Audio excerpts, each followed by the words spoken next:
सो सलार को रिलीज होने में सिर्फ 7 दिन बाकी रह गए हैं। So much excitement for Salaar. और ऐसे में सलार एंड टीम की तरफ से रिसेंटली बहुत सारे इंटरव्यू सामने आ रहे हैं। सबसे पहले इंटरव्यू आया सलार के डायरेक्टर प्रशांत नील का, जहां पर उन्होंने सलार एंड केजीएफ का आपस में कोई कनेक्शन नहीं है इस बारे में खुलासा किया। इसके बाद सलार के प्रोड्यूसर का एक इंटरव्यू सामने आया, जहां पर उन्होंने सलार के रीमेक की अफवाहों के बारे में और इसी के साथ सलार और डंकी का क्लैश आखिर क्यों हुआ इस पर बड़ा खुलासा किया। इसके बाद सलार के सिनेमेटोग्राफर का भी रिसेंटली एक इंटरव्यू आया है, जहां पर उन्होंने सलार कितने बड़े स्केल पर शूट हुई है इसके बारे में बात की है। तो उसके बारे में हम अगले वीडियो पर बात करेंगे। लेकिन अभी फाइनली सलार के लीड एक्टर सुपरस्टार प्रभास का एक इंटरव्यू सामने आया है, जो कि उन्होंने दैनिक भास्कर को दिया है।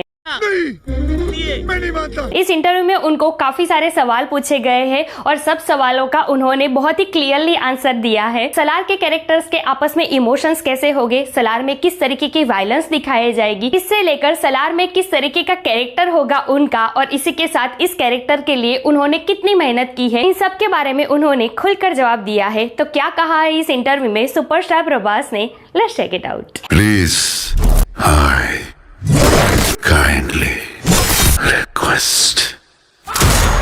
Hey everyone, welcome to the film Review। मैं हूं एकता जानी। सो रिसेंटली सलार के लीड एक्टर सुपरस्टार प्रभास का दैनिक भास्कर को दिया हुआ एक इंटरव्यू सामने आया है, जिनमें उनको बहुत सारे सवाल पूछे गए हैं और इसमें उन्होंने खुलकर सबका जवाब दिया है। यहाँ पर प्रभास से सबसे पहला सवाल ये पूछा गया कि सलार से जुड़ना किस तरह हुआ। तो इस पर प्रभास ने ये जवाब दिया है कि फिल्म को हाँ कहने की सबसे पहली वजह तो थे खुद प्रशांत नील। जब उन्होंने मुझे स्क्रिप्ट सुनाई तो इसमें बहुत सारे कॉमर्शियल एलिमेंट्स थे। ऑडियंस ने आज तक मुझे इस तरीके की किरदार में कभी नहीं देखा होगा। वो अपने जिस स्टाइल के लिए जाने जाते हैं उसी तरीके की स्क्रिप्ट वो तैयार कर रहे थे। वो हर महीने कुछ अच्छा करते जा रहे थे और फाइनली उन्होंने एक स्क्रिप्ट बनाई और मेरे ख्याल से आज तक उन्होंने ऐसा पहले कभी नहीं किया। उन्होंने इस मूवी में बहुत सारा ड्रामा क्रिएट किया है और इसी एक्साइटिंग चीज के कारण मैं इस मूवी का हिस्सा बना हूँ। आगे उनसे पूछा गया कि अपने किरदार के लिए किसी तरीके की वर्कशॉप भी की थी आपने। इस पर प्रभास ने जवाब दिया कि मैंने और प्रशांत ने सिर्फ साथ में काम किया है। मैंने उनको बताया कि मैं क्या सोच रहा हूँ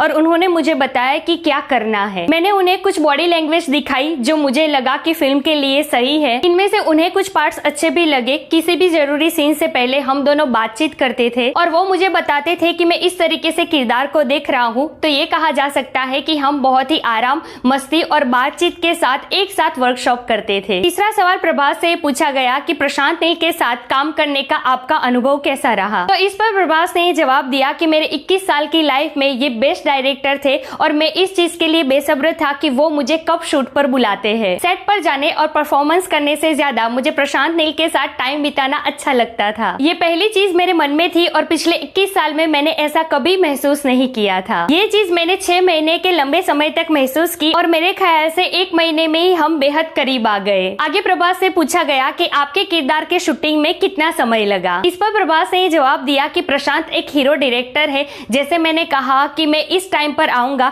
तो उस टाइम के लिए वो कंफर्टेबल थे। एक बार एक्टर सेट पर आ जाते थे, जैसे कि मैं, श्रुति या फिर पृथ्वी, उसके बाद कोई भी चीज रुकती नहीं थी। वो सिर्फ हमारे शॉट्स पर फोकस करते थे। इस तरह हमें कभी भी सेट पर इंतजार नहीं करना पड़ा, जबकि हम प्रशांत से कह रहे थे कि प्रशांत हम इंतजार कर लेंगे। पहले ही शेड्यूल में जब मैं पहुंचा था, मुझे याद नहीं किस टाइम पर मैं पहुंचा था, लेकिन उस वक्त उन्होंने सारी चीजें रुकवा दी थी कि हीरो की एंट्री हुई है, अब सारे शॉट्स हीरो के ही लेंगे। तब मैंने उनको कहा था कि अरे कोई बात नहीं, मैंने अपनी आधी फिल्मों में इंतजार किया है। आगे प्रभास से पूछा गया कि फिल्म में ट्रांसफॉर्मेशन के लिए क्या किया। तब प्रभास ने जवाब दिया कि मैंने ऐसा कुछ खास नहीं किया। प्रशांत ने लिए चाहते थे कि मैं इसके लिए थोड़ी मसल्स बनाऊं, तो उस हिसाब से मैंने खुद को बदला, जो मेरे लिए एक आम बात है। वैसे ये कोई ज्यादा ट्रांसफॉर्मेशन नहीं था जो मैंने पिछले 21 साल में किया है। आगे उनसे पूछा गया कि फिल्म के सेट से जुड़ी कोई मेमोरी जो आप हमसे शेयर करना चाहते हो। इस पर प्रभास ने जवाब दिया कि डायरेक्टर्स कभी अपने हीरोज को कोई टफ काम नहीं करने देते। हमने इस मूवी में बहुत सारा ब्लड इस्तेमाल किया है। हम जब शूटिंग कर रहे थे तब ठंड का मौसम था, वैसे आपने ट्रेलर में ये सब देखा ही होगा। तो वो जो ब्लड है जब वो बॉडी पर लग जाता है और ठंड के मौसम में वो ज्यादा ठंडा हो जाता है,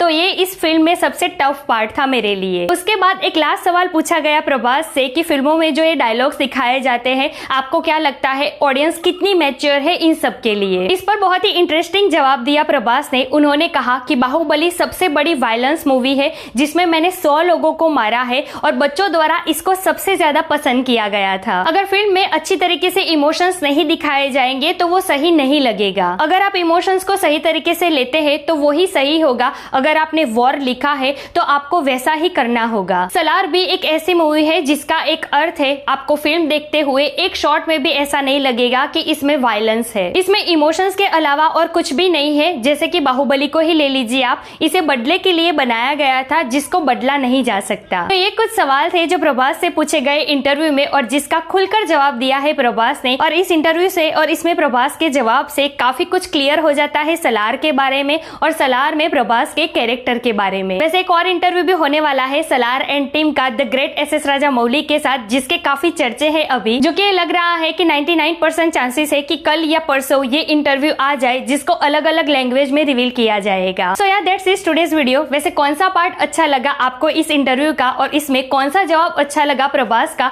कमेंट करके जरूर बताइए। और इसी के साथ ये भी बताइएगा कि एसएस राजामौली के साथ सलार एंड टीम के इंटरव्यू के लिए आप कितने एक्साइटेड है। और ऐसे ही अपडेट के लिए हमारी चैनल को प्लीज सब्सक्राइब कीजिएगा। मैं मिलूंगी आपसे अगले वीडियो में एक नए रिव्यू के साथ। तब तक प्लीज आपका बहुत ख्याल रखिएगा। जय हिंद।